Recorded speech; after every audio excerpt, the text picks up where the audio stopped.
Hi, everybody. Let's get started. So, welcome. Thank you. I am so excited to introduce our business problem-solving panel, and our moderator today is Keith Lauver. Lauver is a serial entrepreneur who founded 2 software companies in Minnesota and 2 natural food companies in Montana before launching a fractional CMO agency called Space Monkey Partners 7 years ago. Fun name. Lauver has supported the launch of over 50 new products and services, and this fall announced his latest venture, Atomic Elevator, a syndicate of fractional CMOs specializing in launch marketing. Attracting marketing superheroes who serve disruptive innovators, Atomic Elevator is building a marketing system that propels innovations further and faster. So give it up for our panel, and I've got Keith's mic. Thank you, everybody. Thanks, Melissa. Well, good morning, everyone. I want to start with a confession. I love small businesses.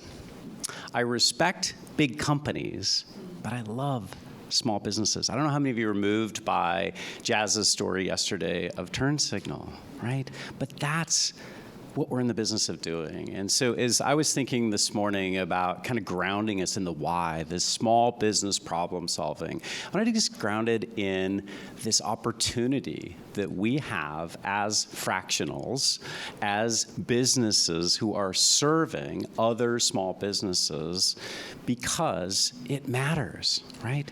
Looking at Jazz up there yesterday, hearing his story and seeing what a difference he is making out there in the lives of tens of thousands of people and potentially millions of people is part of my why. So that's my confession, and that's the grounding around this. It's a privilege this morning to bring together some experts to talk about their why and, importantly, the difference that they have. And we have collectively something to admit. Now, I have not cleared this with you all, so you can contradict me if you disagree on this. But there are a few things that I think we believe. One is that we can solve problems better than employees. That's a bold statement. 2 is that we can solve problems better than consultants. So, agree or disagree? Yeah. Okay, great. So we're going to get into that. So just a little bit of setup here. I would love to find out in this room right now, how many of you are business or small business owners that are looking for or have currently worked with, or excuse me, are currently working with a fractional?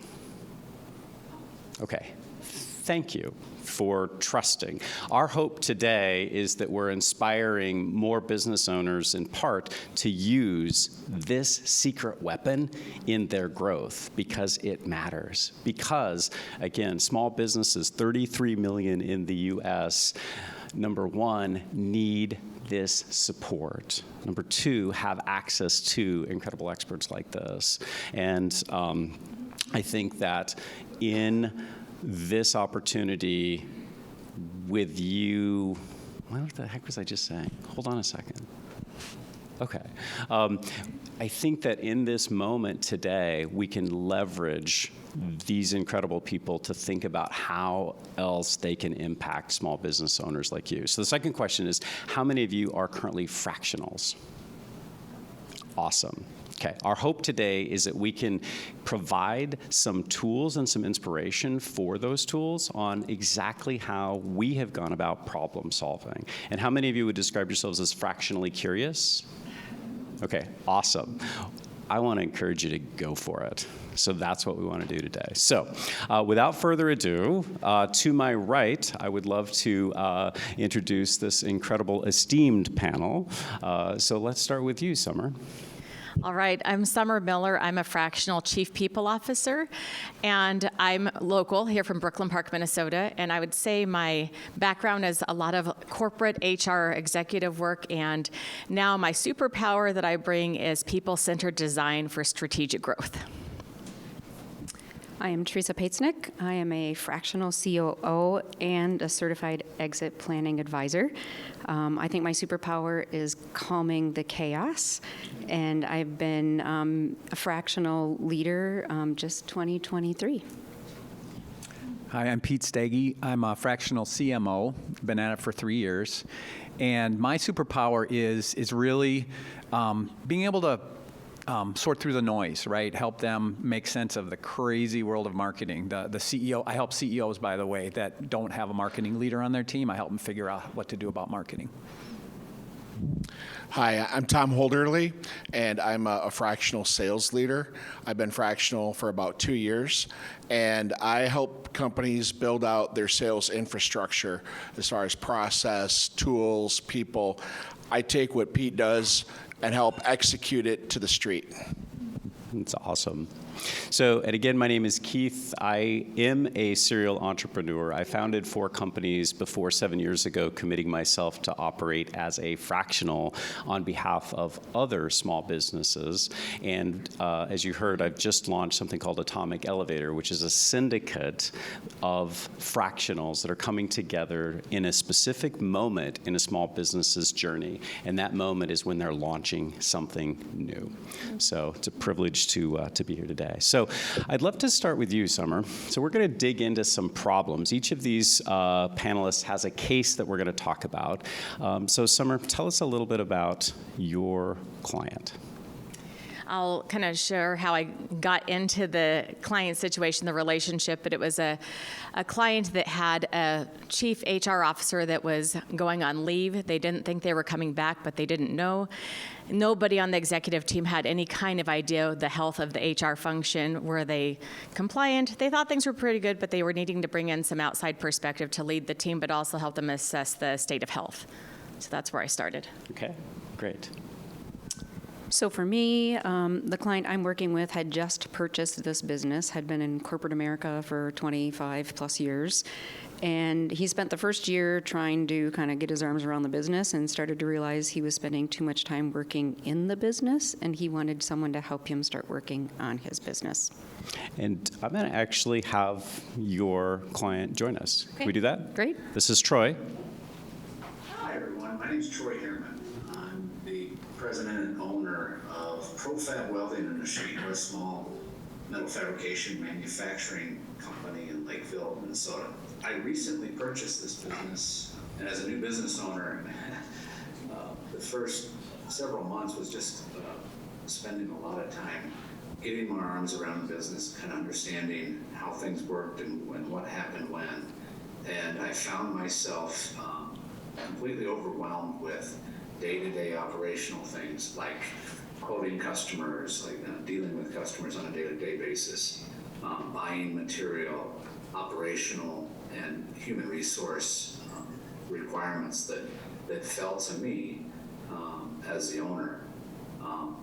Honestly, was not able to get out from under those day-to-day tasks to really understand and put together a plan on where I want the business to go.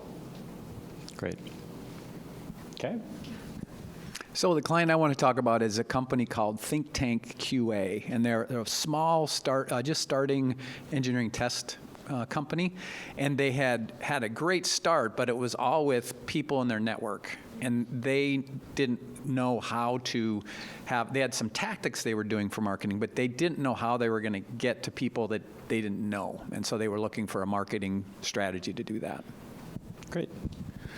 So the client that I'm going to talk about today, mine is a little bit different, and I'm going to share some examples of an engagement that maybe didn't go as well as planned, and share some of the learnings that I got from that experience. But my client was a small manufacturing company, well established. They've been around for close to 50 years. They had a sales team in place. The issue was that the CEO just didn't have time to manage the sales team, and the sales team was very senior, and sales were flat. Great. So 4 different companies, 4 different problems. Let's figure out how these experts were able to properly diagnose. That's a big part of what we can do with our expertise, right? So let's start with you, Summer. Did the problem that the customer brought to you, your client, was that really the problem? I think it was part of it. So the issue with mine was the reminder, this was a Series B fintech startup, and they had a gap in HR leadership. So yes, that was a problem. It was much bigger than that, but they didn't realize it. So when I came in the door, they were thinking, we're probably in good shape. We just want some confirmation, right? Just peace of mind that we're in good shape until we're in a position to bring on a full-time CHRO. That is not the case at all, and I only learned that just through doing deep discovery. So while leading the team, it was also working with the team to dig into what's really happening today. What's the current state? What are the risks? What are the opportunities? It was a pretty bleak picture when I actually dug in, but not at all what they thought was wrong when I came in the door. So let's just pause there for a second. That right there, properly diagnosing a problem, is part of the benefit that those in this room can bring to a small business, right? That's powerful. All right, Teresa? So same thing, the desire to work on the business, but then like what? Yeah. So we needed to do an assessment to figure out where the pain points were, how we wanted to prioritize addressing those, and then we started putting some quarterly planning in place so that we could start making headway on creating a plan and then starting to take some action and move the business forward. So I'm curious about this assessment. Is this something that you had used in a prior life? Is this something that you've used with other clients? Tell us a little bit more. I would say it was a culmination of lots of different tool sets that I found on the internet. So some from previous work in my corporate role, but kind of a self-developed tool set, but not all from scratch. Okay. And how important was that assessment in the work that you then engaged in? I think it was really important to get aligned with the business owner that he agreed with the areas that probably needed some improvement, and he also realized that he really didn't have a true north. So until he kind of would put a line in the sand of where do you want this to go? I mean, how big do you want it to be? Do you want to expand? Like, he needed to do some soul searching because that informed where we were going to spend our time. Right. So just to ground us back to difference and our belief that as fractionals, we offer something that is unique. In Summer's case, you were able to see a problem was actually a much bigger thing. In Teresa's case, was able to bring together an assessment to prioritize things with experience. And I'm curious, before we move on, do you think that an employee would have been able to see the same things that you saw? Well, it's interesting. I think some of them do see the things that I saw, but they didn't feel empowered to speak up. Great, great insight. And I think with mine, they could feel the pain of it, but couldn't really put a name to it because they were so close and so heads down, and the busyness and the chaos of just the day-to-day, they weren't able to look up and around and realize even the implications of everything that was not working well. Okay. So you're just consultants, right? I would say I'm an extended member of his leadership team. That's the role I play. And that manifest, or how did that change the way you were able to frame this problem? I think the big difference is I actually go on site every week and I spend time with his leadership team, so they've gotten to know me a bit and to trust me, and they're more engaged. Like, I'm not the person implementing the improvements. His team needs to implement the improvements, and if they didn't understand where we were going, I don't think they would make it a priority. Great. Excellent. All right, let's hear Pete.